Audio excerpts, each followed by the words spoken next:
क्या सोचते हैं।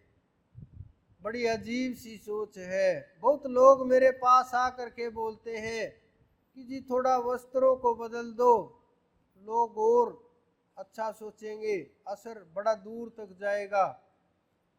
लेकिन मैं उनकी सोच के अनुसार नहीं चल पाता, क्योंकि मैं जो ऊपर बैठा हुआ है, आप सबके हृदय में बैठा हुआ है, मैं उसके अनुसार चलता हूँ।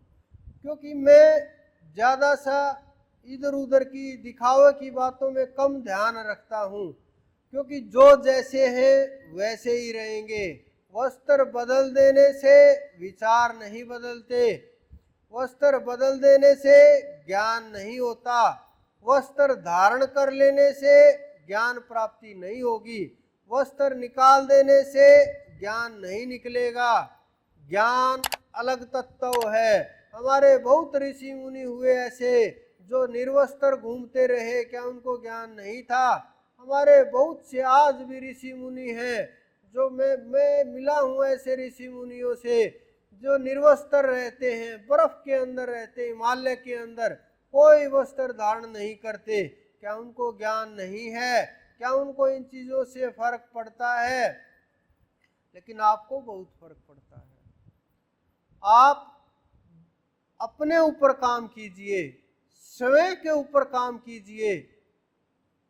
अगर आप हम अगल बगल में देखेंगे, इधर उधर ध्यान फैलाएंगे, हमारा चित्त भंग हो जाएगा, हम उस विषय से दूर चले जाएंगे, हम ध्यान से दूर चले जाएंगे, हम उस परम तत्व से दूर चले जाएंगे, हम उस परम चेतना से दूर चले जाएंगे।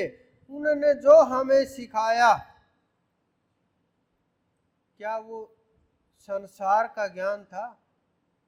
क्या उन्होंने हमें ये चीज सिखाई कि आप किसी भी काम से भागो?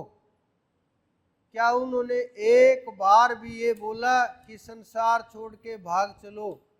क्या उन्होंने एक बार भी बोला कि युद्ध का मैदान छोड़ करके भाग जाओ? उन्होंने जैसा समय हुआ, जैसी परिस्थिति हुई, उसी परिस्थिति के अनुसार, उसी समय के अनुसार हर पल अलग अलग प्रकार के निर्णय, कि जैसा उचित हुआ वैसा ही निर्णय। लेकिन हम उन निर्णयों को देख करके अगर हम अपने जीवन का निर्णय करेंगे, बड़े फंस जाएंगे, बहुत फंस जाएंगे। क्योंकि वो जागी हुई आत्मा थी, वो पवित्र आत्मा थी जो स्वयं सिद्ध थी, जो पैदा होने से पहले ही सिद्ध था, जिन्होंने पैदा होने से पहले ही अपने आप को खोज लिया। विरली आत्माएं होती हैं ऐसी, वो इस प्रकार की आत्मा थी।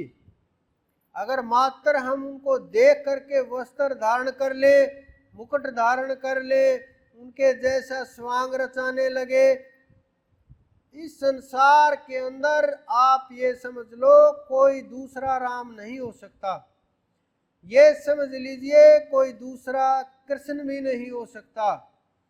ये समझ लीजिए कि आपको अपने आप को पाना है, श्री कृष्ण को नहीं पाना। ये आप जान लीजिए, विचार कर लीजिए। क्योंकि अगर आपने श्री राम और श्री कृष्ण को पा लिया, विष्णु जी को पा लिया, शिव तत्व को पा लिया और उसके अंदर एकाकार नहीं हुआ, फिर भी आप दूर हैं तो जीवन मुक्त नहीं है। ये हो सकता है आपके करोड़ों वर्ष सुख के अंदर निकल जाए, ये हो सकता है अरबों जन्म वहां कट जाए, ये हो सकता है अनंत अनंत वर्षों के लिए आपको सुख लाभ हो जाए, आनंद मिल जाए, लेकिन आत्मा मुक्त नहीं हो सकती। आत्मा मुक्त जब तक स्वयं को जान नहीं लेंगे, उस परम तत्व को जान नहीं लेंगे, उसकी पहचान नहीं कर लेंगे। ये मात्र बुद्धि का सवाल नहीं है, क्योंकि ये मन बुद्धि चित्त से परे की बातें हैं। अगर आप समझते हो बुद्धि के अंदर जितने शब्द हैं तो हमने जान लिया, ये शब्दों से परे की बातें हैं, ये सोचने से परे की बातें हैं। अनुभव भी वो होता है जो कुछ कुछ विचार बुद्धि के पकड़ में आता है, कुछ कुछ शब्द जो मन तक पहुंचते हैं, कुछ कुछ शब्द जो मन से इंद्रियों तक पहुंच करके वाणी के जरिए, संतों के मुख से, हाथों के कलम के जरिए, संतों के हाथों से निकलते हैं। वो विचार कुछ कुछ ही होते हैं, लेकिन जो उन्होंने पाया, सब संतों ने बोला कि उसका वर्णन नहीं किया जा सकता, उसको जाना नहीं जा सकता। अगर कोई ये बोलता है कि मैंने उसको बुद्धि के द्वारा जान लिया, वो आपको बेवकूफ बनाता है, झूठ बोलता है, आपको धोखा दे रहा है, अपने आप को धोखा दे रहा है, क्योंकि वो बुद्धि के द्वारा नहीं जाना जा सकता, वो मन के द्वारा नहीं जाना जा सकता।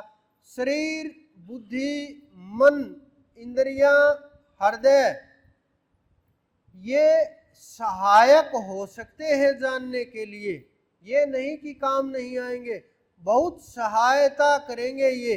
कब तक? जब तक वहां आप पहुंच नहीं जाते। जब आप वहां पहुंच जाओगे, इनका कोई वजूद नहीं रहेगा, आपके कोई काम नहीं रहेंगे। ये दैनिक दिनचर्या के लिए, कार्यों के लिए, शरीर चलाने के लिए, संसार चलाने के लिए, सृष्टि चलाने के लिए इनका उपयोग चलता रहेगा। कोई भेद नहीं होगा, कोई फर्क भी नहीं पड़ेगा, सब कुछ ऐसे ही चलता रहेगा। बच्चे भी ऐसे ही पैदा होते रहेंगे, काम भी करते रहेंगे, लेकिन आप बस फर्क कितना होगा, आप सावधान रहोगे। आप कोई भी कर्म करोगे होश में आके करोगे, कोई भी कर्म करोगे जाग करके कर्म करोगे, कोई भी कर्म करोगे उसका फल नहीं होगा। वो बीज मिट जाएगा, बीज समाप्त हो जाएगा। बीज नहीं होगा तो वृक्ष नहीं होगा, यानी कर्म नहीं जुड़ेंगे। अगर कर्म नहीं जुड़ेंगे तो जन्म का तो सवाल ही पैदा नहीं होता। फिर आप कोई भी कर्म करते रहो, अकर्ता हो जाओगे। जिस प्रकार से कोई भी किसी भी प्रकार से आप समझो कि कोई कानूनी आदमी लगा रखा है, कि सरकार ने कोई एसपी लगा रखा है, वो कोई भी काम करेगा उसके सजा नहीं होगी। क्या आप कोई काम करोगे, किसी को मारो पीटोगे, आपकी सजा होगी, लेकिन वो उठा के ले जाएगा, मारे पीटेगा, उसकी सजा नहीं होगी, क्योंकि वो कर्म का जिम्मेवार नहीं है। कर्म का जिम्मेवार कौन है? जो उसके ऊपर बैठे हुए लोग हैं, जिन्होंने कानून को बनाया है। उसी प्रकार से कर्म के जिम्मेवार आप नहीं रहोगे। कर्म का जिम्मेवार कौन होगा?